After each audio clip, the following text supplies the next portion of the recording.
Welcome to our presentation on using a skills audit as part of your MSCA Postdoctoral Fellowship preparation.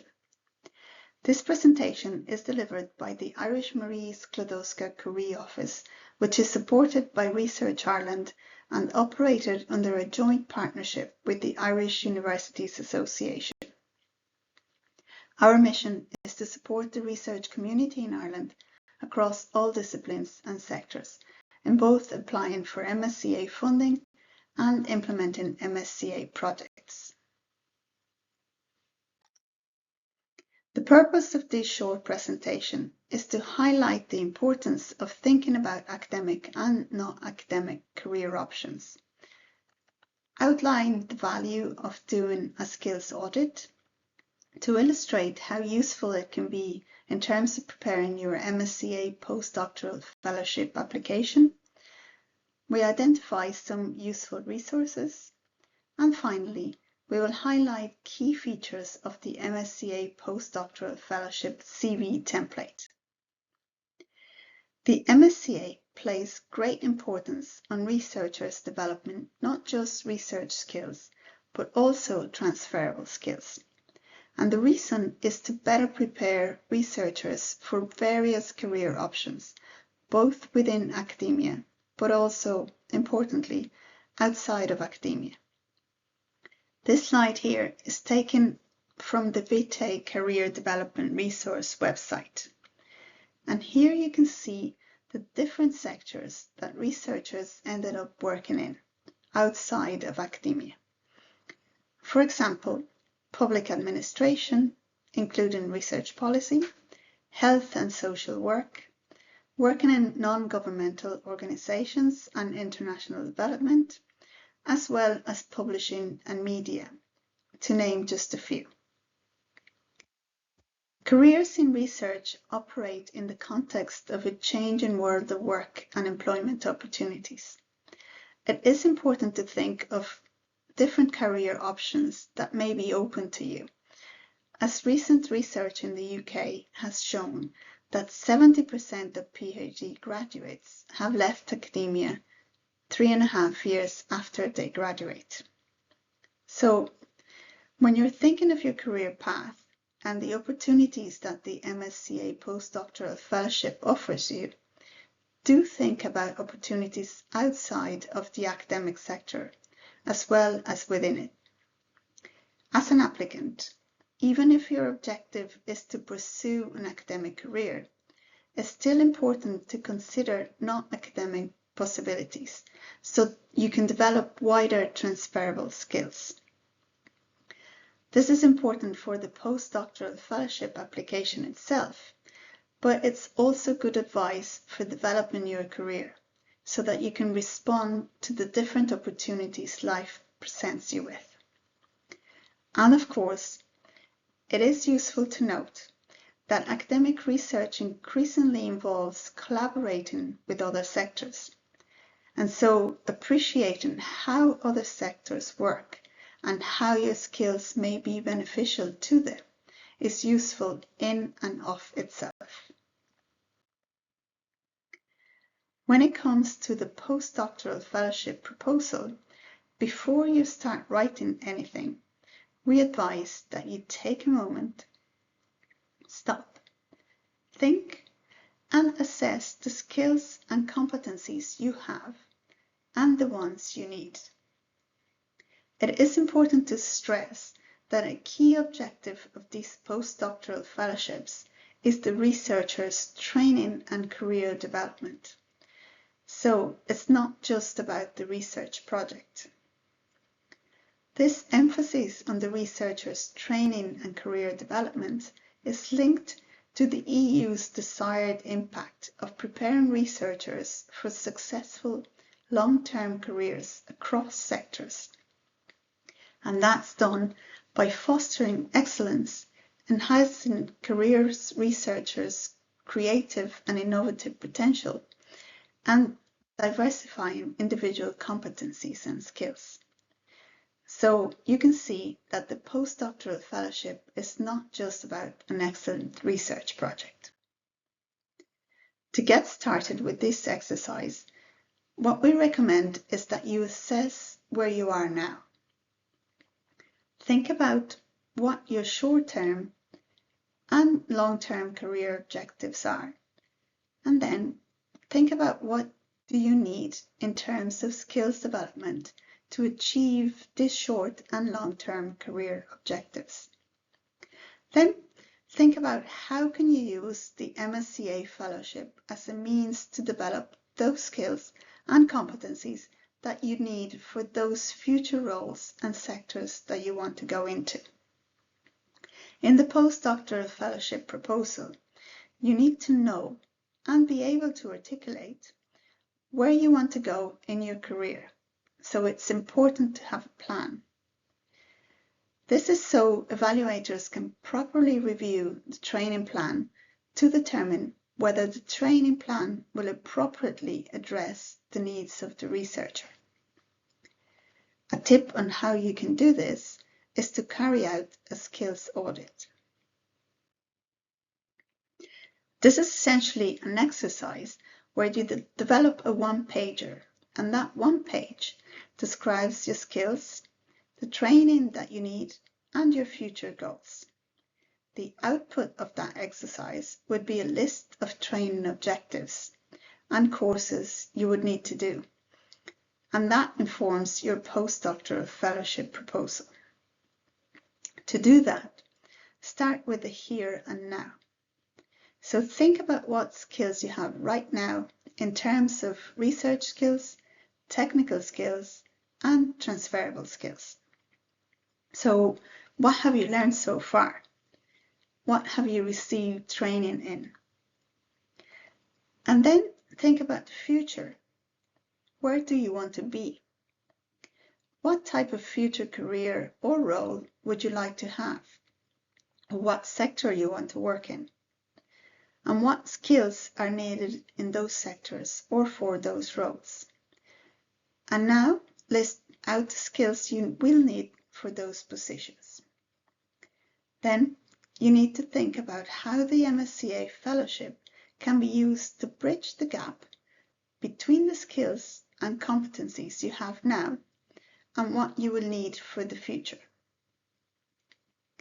The final step in the skills audit is to think about what training you will need to do in the fellowship in order to be better equipped and ready for that future role and to enhance your career perspectives and employability.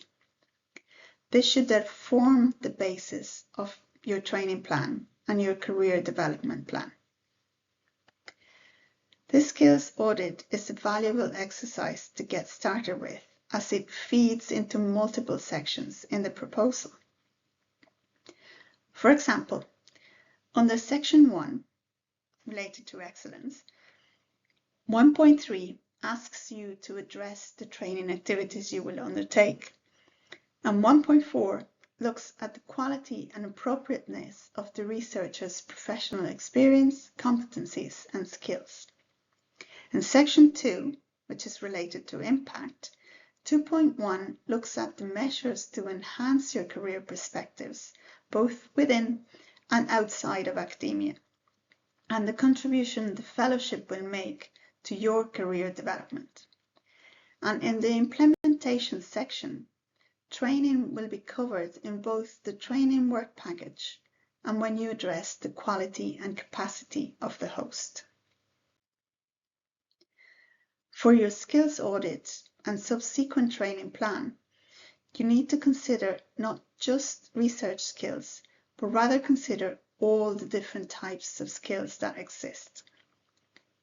It is useful to think about training and skills development in terms of, as you can see here on the left-hand side, core research skills, which are skills that are really central to your research project and the ones you need in order to deliver your research objectives.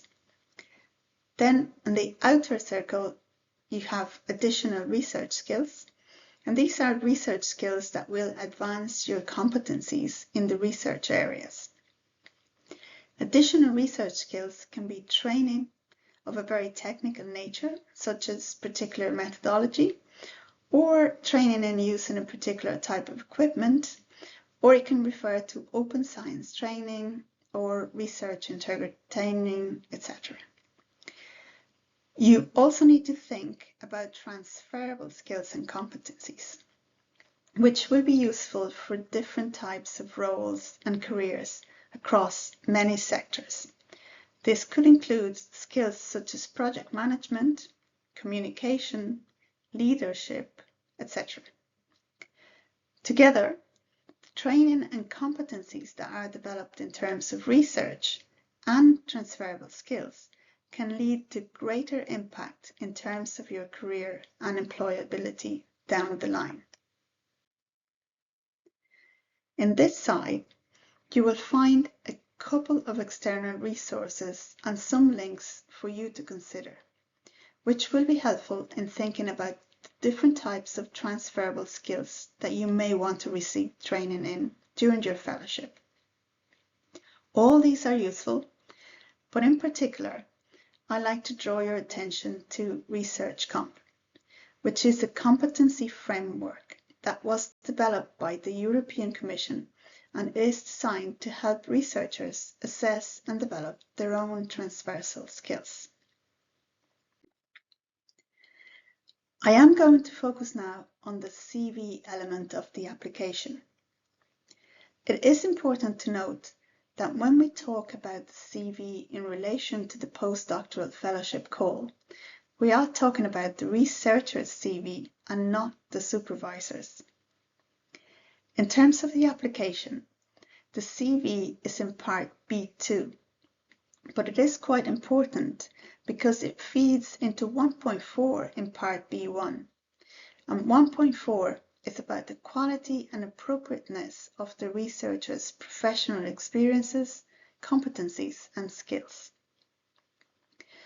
Your CV should complement and feed into this section, and importantly, evaluators will be asked when they get to 1.4 to take into account the information in your CV and your overall track record in relation to your level of experience. So, between these two sections, so section 1.4 and your CV in B2, the overall goal is to convince the evaluators that you are a great candidate to do this research project, but also a great candidate for this particular fellowship. We know the competition is very strong. So remember, 1.4 and the CV will be read by the evaluators, so these two sections have to complement each other. It is very important you don't have any contradictions between these two sections, and really anywhere in the proposal. In terms of this CV, there is a CV template in part B2. The indicative length is 5 pages, so do follow the formatting required in the template. Aim to address any career gaps and unconventional paths in your CV. Avoid having unexplained gaps and think about how to present your professional story here and how this will help convince the evaluators that you are an excellent candidate. If you have space, describe 3 major research achievements. You could use detailed bullet points for this. You need to convince the evaluators that you have an excellent track record that is appropriate to your career stage and your discipline. Within the CV template, you are asked to produce your research output. For example, publications, conference participation, monographs, invited presentations, but also things like patents, prizes and awards, funding you have received in the past, etc.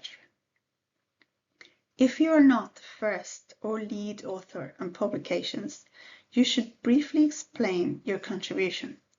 And as a tip, we've seen the absence of this being cited as a weakness by evaluators. You can also include all relevant professional experience for example, teaching, consultancy, supervision, event organization, etc. Regarding your publication and outputs, it is important to note that this should be accompanied by a very short qualitative assessment of their scientific significance and not by the journal impact factor. Use this opportunity to highlight the impact of your work. Thank you for listening to this presentation. Please do follow us on LinkedIn for regular updates on MSCA and check out our website www.iua.ie/Marie Curie for additional resources. You can access previous webinars we have hosted, including ones in the Postdoctoral Fellowship call, on our YouTube channel. Thank you.